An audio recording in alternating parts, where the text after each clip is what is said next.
What's good, YouTube? It's Chris bringing you guys another Fantasy Puck video for this year's Fantasy Hockey season, and today we've got a banger. This is the must-own Elite Upside players. Guys, definitely make sure that you snag at least one of these guys, as they're going to give you the most amount of upside for hitting that elite level of production, whether it's through categories or just in points in general. Also, you guys got to make sure that you hit that subscribe button, as well as check out our other socials, including our Patreon, which is now available for you guys, that has a bunch of cool premium features, so definitely go and check that out. Up first, we got, to nobody's surprise, Jack Hughes. This is somebody that the entire FP crew has been high on for a while now, especially going into last season. Hughes has just been absolutely dominant every time he's touched the ice, essentially, over his career. Even though the production hasn't always been there, his skill set has. And after last season, he definitely showed that he can hit that elite level of production. 56 points in 49 games with 14 on the power play. Definitely known for being more of a playmaker than a shooter, so I wouldn't be surprised if his goal totals came down just slightly. He was shooting at 15% as opposed to his regular 7%. So definitely look for a slight decrease in goals, but this guy could honestly hit 100 points, guys. Like, I'm not exaggerating whatsoever. Yahoo ADP has him at 95, and honestly, I think he's going to go much sooner than the 8th round, guys. Like, this is a guy that I think should be gone by the 5th round just because of his upside, especially in keeper leagues. If this guy's available in your keeper league, please take him. All he has to do is stay healthy, guys, and then I honestly think he can hit 100 points, and that's not even going into the fact that he's never played with Jesper Bratt yet, and Bratt managed to get over 70 points just on his own, so imagine the two of them together this year. Speaking of guys that the FP crew absolutely love, we've got our boy Miro Heiskanen here. We talked about him last year. We thought that, okay, maybe if Klingberg got moved prior to the deadline, we'd be able to see a little bit more of what Miro was like as the number one guy.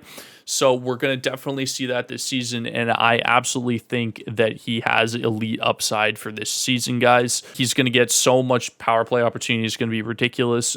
Throw in J-Rob and Rupe Hintz, and you've got a pretty good setup for Heiskanen to go absolutely bananas this year on the power play. And then you just pair that with a guy like Joe Pavelski, who can tip a puck out of anywhere, essentially. His ADP comes in around 99, which is in the late 8th, early 9th round. And honestly, guys, again, similar to Hughes, I think he's just going to go a little bit higher this year because people are going to be high on him.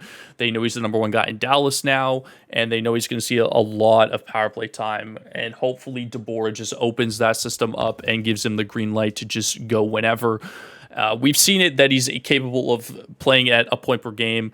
We saw it in the 2019-2020 playoffs where, like I said, he just went absolutely nuts. And for Miro to come back and do that this season would be fantastic, and I'd love to see it. He should absolutely shatter his previous career high of 36 points, which he set last season. So definitely grab Heiskanen if he's available. I'm very excited for Tim Stutzle next season, not just because of the new additions of Alex DeBrincat and Claude Giroux. Okay, it's because of Alex DeBrincat and Claude Giroux, but Stutzle was a guy that I was on last year. If you guys watched my second half breakout candidates video, Tim Stutzle was one of the guys there, and he absolutely went nuts, just as I thought he would, playing with Brady and Batherson, I believe, was up there for a little bit before he got injured. But anyways, in his last 29 games, Stutzle had 31 points, so showed that he could produce at a point per game level if he was given the ice time. In the last month of April, he had a total of 19:36 average time on ice, which is great to see. And regardless of where Tim ends up in the Ottawa top 6, he's going to have nothing but skill surrounding him, whether it's Giroux, DeBrincat, Brady, Norris, Batherson. Like, it doesn't matter. That entire power play is going to go absolutely wild as well. So expect to see his power play totals either remain at 26 or increase. And hopefully his average time on ice stays the same or gets a little bit of a bump even as well, depending on how Ottawa wants to allocate their top two lines. His Yahoo ADP has him at a 101. It's 100.5 technically. I rounded up. Okay, leave me alone. The 9th round essentially, and same kind of spot as where Heiskanen is expected to go, just after Jack Hughes as well. So that's good, honestly, for you guys, because any of these guys in that range is a huge pickup. And like I said, I think Hughes is going to go early. I think Heiskanen is going to go early, and I think Stutzle is going to go early, just because he showed that he can produce at a point per game at the latter half of last season. All right, don't let the bad team fallacy fool you. Trevor Zegras has the keys to the Anaheim Ducks now. He runs the organization. No, I'm kidding. He's going to be the #1 center this year, guys, and I'm very excited to see what he does. Hopefully, Troy Terry can continue to put the puck in the back of the net for him, and they have the addition of Mason McTavish coming in as well. I know on the looking at the roster from top down, they don't look that deep, which is understandable, but Zegras can do it all himself, guys. He's shown that he can do it, whether it's with Troy Terry, whether it's with Sonny Milano.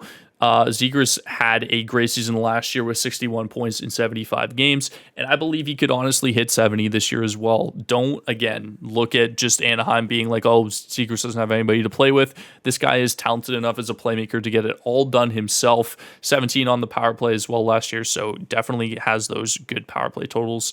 And like I said, he should see just a huge increase in average time on ice as being the #1 center now in Anaheim.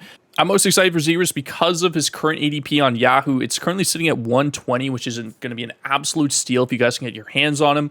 And I just think if he goes that late, you'd be dumb not to take this guy. He's talented in every aspect of the game, and he definitely has elite upside going forward. He's only going to get better. Last but certainly not least, we have Moritz Seider. I had to build out 2 other stat lines just because of the amount of categories that this guy covers. Like, this guy's unbelievable. Like, not only can he produce with 50 points in 82 games in his first season in the NHL, 21 of those are on the power play, which means he absolutely runs it.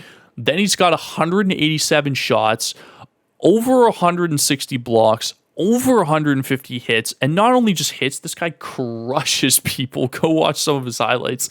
And an average time on ice of over 23:02. Guys, Moritz Seider is definitely on everybody's radar now, if he wasn't already.